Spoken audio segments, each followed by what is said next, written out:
Hello दोस्तों। आज हम रासायनिक अभिक्रिया एवं समीकरण चैप्टर को पढ़ने वाले हैं, जो कि एएलपी, टेक्नीशियन, ग्रुप डी एवं एनटीपीसी जैसे रेलवे एग्जाम्स के लिए बहुत ही इम्पोर्टेंट है। तो चलो शुरू करते हैं। तो सबसे पहले हम जान लेते हैं रासायनिक समीकरण होती क्या है। तो रासायनिक समीकरण क्या होती है? रासायनिक अभिक्रिया में भाग लेने वाले पदार्थों के संकेत एवं सूत्रों की सहायता से रासायनिक अभिक्रिया का निरूपण रासायनिक समीकरण कहलाता है। इसका मतलब क्या है? रासायनिक अभिक्रिया में भाग लेने वाले पदार्थों को उसके संकेत और सूत्रों के माध्यम से दर्शाना। रासायनिक अभिक्रिया में भाग लेने वाले पदार्थों को उसके संकेत और सूत्रों के माध्यम से दर्शाना ही क्या होता है? रासायनिक समीकरण कहलाता है। जैसे हाइड्रोजन और ऑक्सीजन मिलकर क्या बनाते हैं? जल बनाते हैं। तो ये क्या है? रासायनिक समीकरण है। अब संतुलित रासायनिक समीकरण क्या होता है? वह रासायनिक समीकरण जिसमें अभिकारक एवं उत्पाद दोनों में प्रत्येक तत्वों के परमाणुओं की संख्या तीर के बाएं तथा दाएं तरफ समान होती है, उसे संतुलित रासायनिक समीकरण कहते हैं। संतुलित रासायनिक समीकरण कहते हैं। इसका मतलब क्या है? वह रासायनिक समीकरण जिसमें अभिकारक एवं उत्पाद यानी कि तीर के बाएं और तीर के दाएं अभिकारक और उत्पाद दोनों में प्रत्येक तत्वों के परमाणुओं की संख्या क्या होती है? बराबर होती है। जैसे नाइट्रोजन नाइट्रोजन हाइड्रोजन से अभिक्रिया करके क्या बनाती है? अमोनिया बनाती है। तो अभी तक ये समीकरण क्या है? संतुलित समीकरण, संतुलित रासायनिक समीकरण नहीं है, ये रासायनिक समीकरण है। इसको क्या बोलते हैं? रासायनिक समीकरण बोलते हैं। ये असंतुलित रासायनिक समीकरण है, जिसको हम लोग कंकाली समीकरण भी बोलते हैं। इसको हमें संतुलित करना पड़ता है। संतुलित हम कैसे करें? यानी कि अभिकारक और उत्पाद में प्रत्येक तत्वों की परमाणु की संख्या को हमको बराबर करना है। तो कैसे बराबर करें? तो सबसे पहले हम देखते हैं, ये अभिकारक में यानी कि तीर के बाएं तरफ नाइट्रोजन मेरे पास कितने हैं? 2 है ना। तो तीर के दाएं तरफ नाइट्रोजन मेरे पास कितना है? 1 ही है। यानी कि दाएं तरफ भी नाइट्रोजन 2 होना चाहिए। तो 2 कैसे हो जाएंगे? तो हम इसको 2 से आगे 2 जोड़ देंगे आगे। तो 2 अगर आगे 2 लगा देते हैं तो मेरे पास क्या हो गया? नाइट्रोजन 2 हो गया, और यहाँ पर भी नाइट्रोजन 2 ही है। अब देखते हैं, हाइड्रोजन यहाँ मेरे पास यहाँ पर कितना है? 2, और यहाँ पर H4 था ना। यानी कि यहाँ पर हाइड्रोजन कितना हो गया? 4 इंटू 2, यानी कि ये मल्टीप्लाई हो जाता है। 4 इंटू 2 हाइड्रोजन कितना है? 8 है। लेकिन यहाँ लेफ्ट साइड में देखते हैं, अभिकारक में हाइड्रोजन मेरे पास कितना है? 2 है। यानी कि यहाँ पर भी 8 होना चाहिए। तो इसको हम क्या करेंगे? 4 से मल्टीप्लाई कर देंगे। यानी कि 4 इंटू 2 H हो जाएगा। H भी, हाइड्रोजन भी 8 हो जाएंगे, और यहाँ पर भी 4 इंटू 2, यहाँ पर भी हाइड्रोजन 8 हो जाएंगे। तब जाके ये समीकरण क्या हो जाएगा? संतुलित हो जाएगा। तब हम इसको कह सकते हैं ये संतुलित रासायनिक समीकरण है। अब आगे देखते हैं।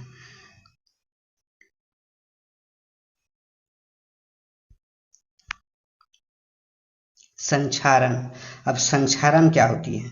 जब कोई धातु जब कोई धातु अपने आसपास उपस्थित वायु, अम्ल, नमी आदि के संपर्क में आती है तो यह संक्षारित हो जाती है, और इस प्रक्रिया को संक्षारण कहते हैं। क्या करें? जब कोई धातु अपने आसपास उपस्थित वायु, अम्ल एवं नमी आदि के संपर्क में आती है तो वह संक्षारित हो जाती है, और इसी प्रक्रिया को संक्षारण कहते हैं। लोहे लोहे के ऊपर लालिमा युक्त भूरे रंग की परत चढ़ जाना। लोहे के ऊपर लालिमा युक्त भूरे रंग की परत चढ़ जाना किसका उदाहरण है? संक्षारण का उदाहरण है। आगे देखते हैं, विकृत गंधिता क्या होती है? विकृत गंधिता क्या होती है? वसायुक्त एवं तेलीय खाद्य सामग्री को वसायुक्त एवं तेलीय खाद्य सामग्री को जब लंबे समय तक खुले में रखी जाती है तो यह उपचयित होकर विकृत गंधी हो जाती है, तथा इसकी गंध एवं स्वाद दोनों ही बदल जाती है, और यह खाने योग्य नहीं रहती है, जिसे हम विकृत गंधिता कहते हैं। इसका मतलब क्या है? जब तेलीय एवं वसायुक्त खाद्य पदार्थ को लंबे समय तक खुले में रखा जाता है तब यह उपचयित हो जाता है। उपचयित हो जाता है, इसका मतलब क्या है? ऑक्सीजन से अभिक्रिया कर लेता है। उपचयित हो जाने का मतलब क्या है? ऑक्सीजन से अभिक्रिया कर लेता है, और विकृत गंधी हो जाता है। विकृत गंधी हो जाता है, जिसके कारण इसका गंध और स्वाद दोनों ही बदल जाता है, और यह पदार्थ क्या होता है? खाने योग्य नहीं रहता है। खाने योग्य नहीं रहता है, जिसे हम विकृत गंधिता कहते हैं। आगे देखते हैं।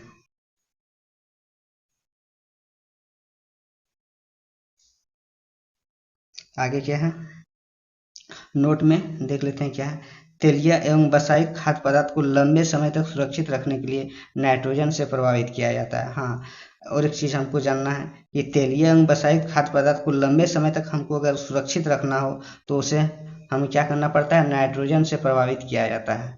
किससे प्रभावित किया जाता है, नाइट्रोजन से प्रभावित किया जाता है। अब आगे हम जान लेते हैं रासायनिक अभिक्रिया का संतुलन। रासायनिक अभिक्रिया का संतुलन मतलब रासायनिक अभिक्रिया को हम किस तरह से संतुलित करते हैं। तो सबसे पहले रासायनिक अभिक्रिया जब संतुलित नहीं होती है तो उसको हम असंतुलित रासायनिक समीकरण कहते हैं या फिर उसे कंकाली समीकरण भी कहते हैं। अब इसको हम संतुलित कैसे करते हैं, तो संतुलित करने के लिए हम क्या करते हैं तीर के बाएं तरफ और तीर के दाएं तरफ यानी कि अभिकारक और उत्पाद दोनों में क्या करते हैं, प्रत्येक तत्वों के परमाणुओं की संख्या को बराबर करते हैं। तो चलो एक एक करके हम इन समीकरणों को संतुलित करते हैं। तो सबसे पहले हम देखेंगे इस समीकरण में हम देखते हैं क्या देखेंगे, यहाँ नाइट्रोजन मेरे इन लेफ्ट साइड में कितने हैं, अभिकारक में कितना है 1 है, और इस साइड भी नाइट्रोजन कितने हैं 1 है, यानी कि नाइट्रोजन बैलेंस है। अब इधर ऑक्सीजन देखते हैं 1 है, यहाँ पर भी ऑक्सीजन 1 है, ठीक है। अब हाइड्रोजन देखते हैं यहाँ पर कितना है 1 और 1 2, तो यहाँ पर भी हाइड्रोजन 2 है। और देखते हैं Cl यहाँ पर 1 है तो यहाँ पर भी Cl 1 है, यानी कि ये समीकरण जो है ना अपने आप में संतुलित है, इसको संतुलित करने की कोई आवश्यकता नहीं है। अब आगे देखते हैं, हाइड्रोजन और ऑक्सीजन मिलके वाटर बनाते हैं, जल बनाते हैं ना, यानी कि H2 + O2 रिएक्शन करके वाटर बनाते हैं ना, H2O बनाते हैं। अब देखते हैं यहाँ पर हाइड्रोजन मेरे पास 2 है तो यहाँ पर भी हाइड्रोजन 2 है, ठीक है। अब यहाँ पर देखते हैं हाइड्रोजन के बाद ऑक्सीजन यहाँ पर 2 है ना अभिकारक में, तो उत्पाद में ऑक्सीजन कितना है 1 है, यानी कि उत्पाद में ऑक्सीजन 2 होना चाहिए। तो 2 होने के लिए हम इसको 2 से मल्टीप्लाई कर दिए।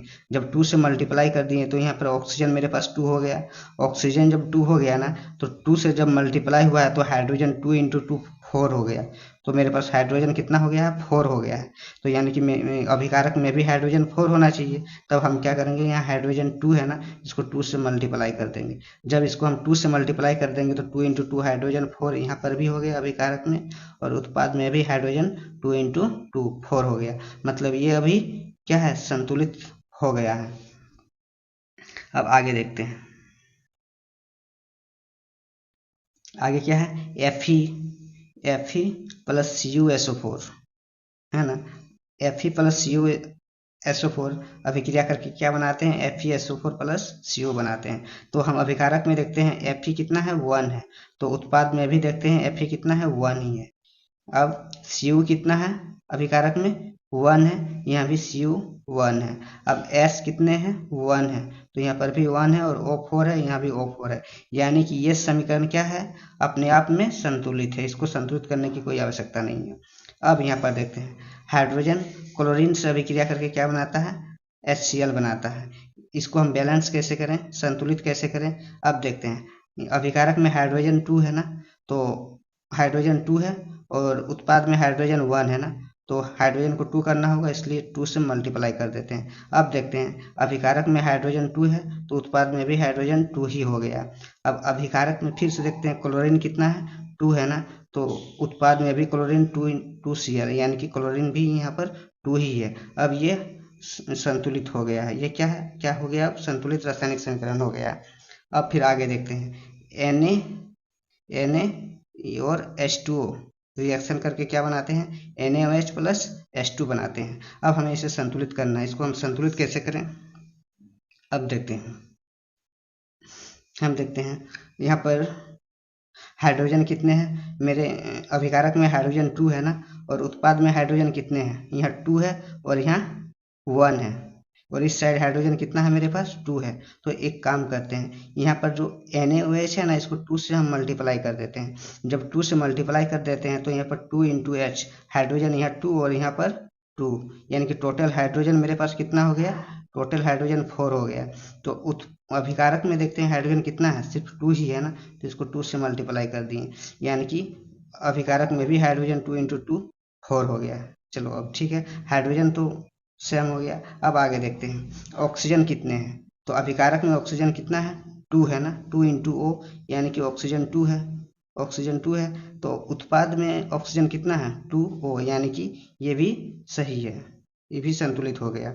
अब देखते हैं अभिकारक में अभिकारक में सोडियम कितना है, तो अभिकारक में सोडियम कितना है 1 है, और उत्पाद में सोडियम कितना है 2Na है।